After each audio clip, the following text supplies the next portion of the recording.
for today's vlog, pampering ourselves.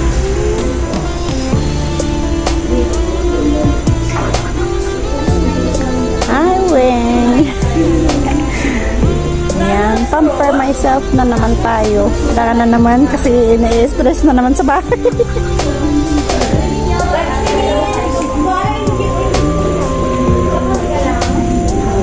Ito yung favorite ko dito na manikurista ko. Manicure pedicure si Weng. Ayan siya.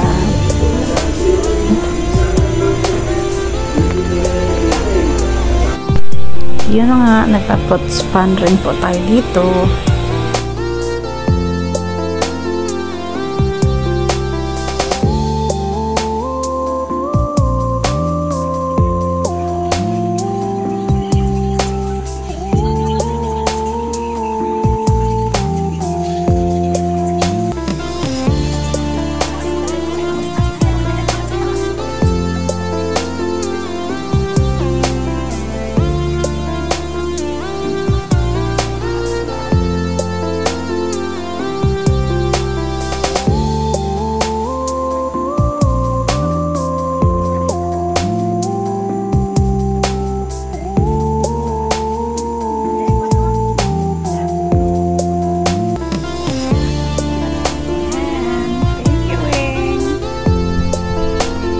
This week, kailangan ko na po talagang ipamper todo yung aking sarili dahil pupunta po tayo sa bago nating place na pupuntahan at magkakaroon po tayo doon ng special na imimit.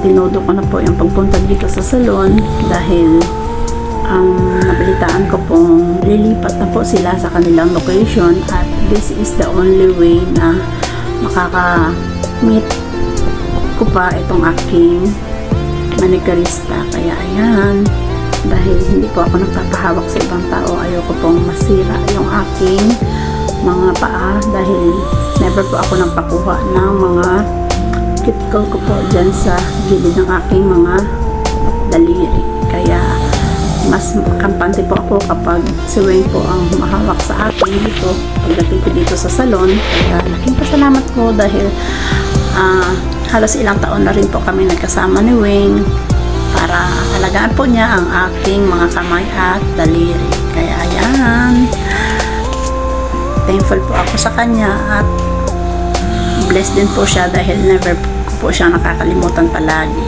Ayan, po ninyo dahil napakagaan po ng kanyang kamay sa paglilinis po ng ating mga kamay at daliri. Kaya sa panahong ito, daliri pa lang po ang aking pinagawa sa kanya dahil susunod na araw po ay magta-travel na po tayo. Kaya ayan,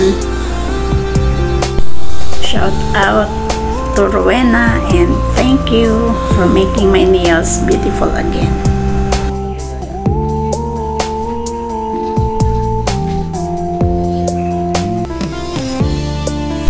This point, ayan, waiting na po ako sa aking beautician dahil ako na naman po ang susunod niyang aayusan ng aking buhok.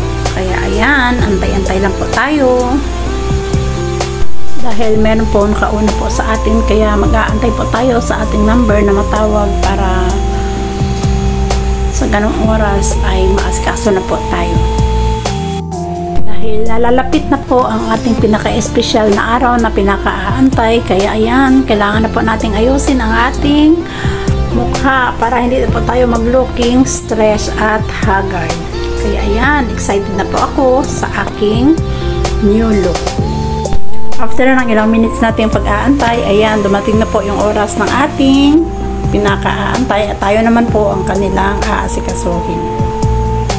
Dahil medyo busy po talaga yung aking beautician, ayan, nagpa-assist po siya sa kanyang kasama para lang po makikater po niya ang aking schedule dahil marami pa po tayong lakad after nito sa ating pagpunta sa salon. Hindi naman ganun karami ang kanyang gagawin para magiging okay po ang aking buhok. Kukunti lang po ang kanyang i-retouch para ayan, bumalik na po sa ganda yung ating buhok dahil medyo na-stress po tayo na masyado at ayan, lalong naging dry yung ating hair. Kaya ayan, konting retouch lamang po para magiging okay na po. At excited na po tayo sa ating next na pupuntahan. Abangan po ninyo ang ating next journey sa susunod na mga araw.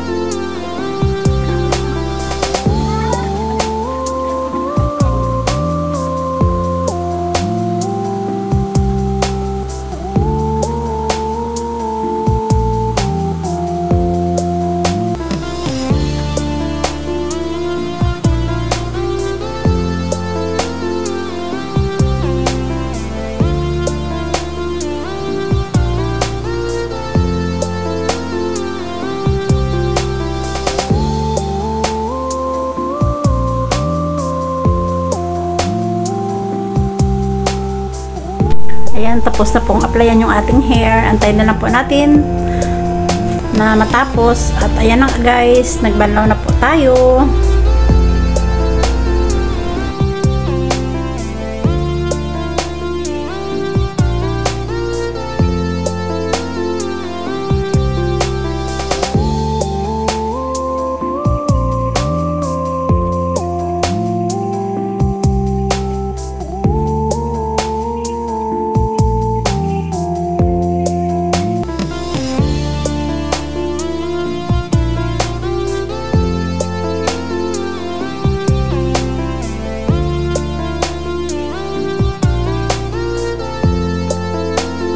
Guys, sa salon, hindi ganun kabilis ang oras na ating maigugol.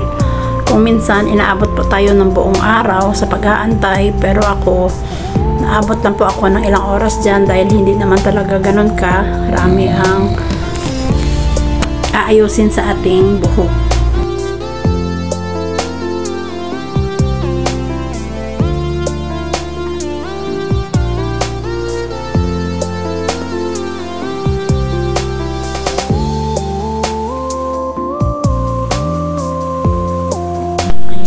Binower na po yung ating buhok para magiging dry at mabilis na po itong matuyo.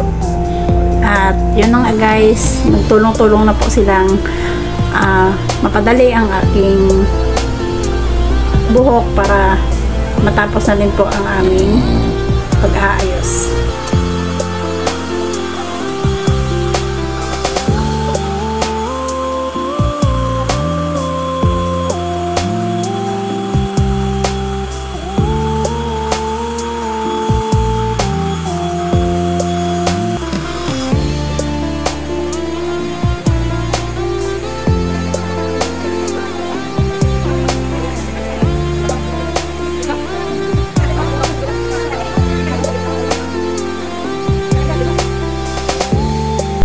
Guys, after po nilang ma-blow dry yung aking buhok, ayan, ang ginawa naman po nila is plinansya na naman po nila para lalong magiging maganda ang kalalabasan ng ating buhok.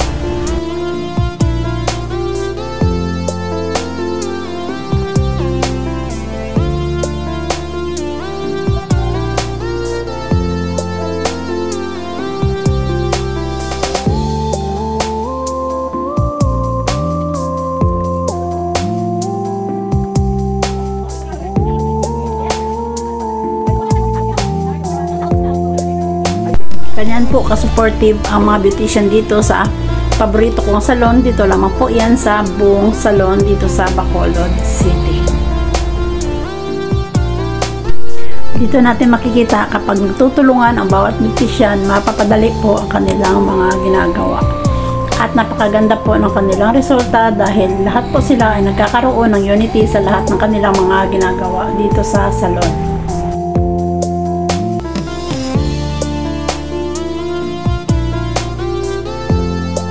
Ayan guys, nakikita natin tinitrim na po niya ang pinakadulo ng ating mga buhok para magiging mas maayos na po ang pinalabasan ng ating pagpunta dito sa salon at magiging successful.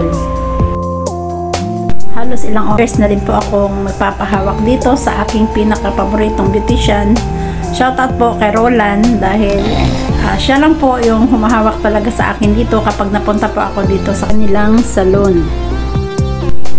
Kahit sa mga anak ko, siya din po ang nagiging taga-gupit po ng mga anak ko. Kaya, ayan.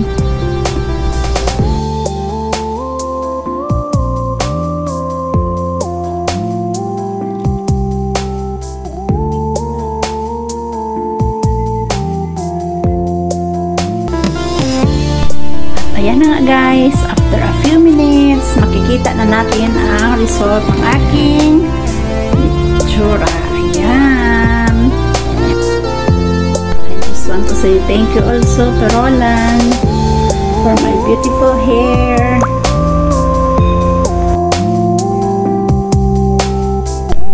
And also to the owner of this salon, the so-called Bong Salon. Thank you so much for your very accommodating service.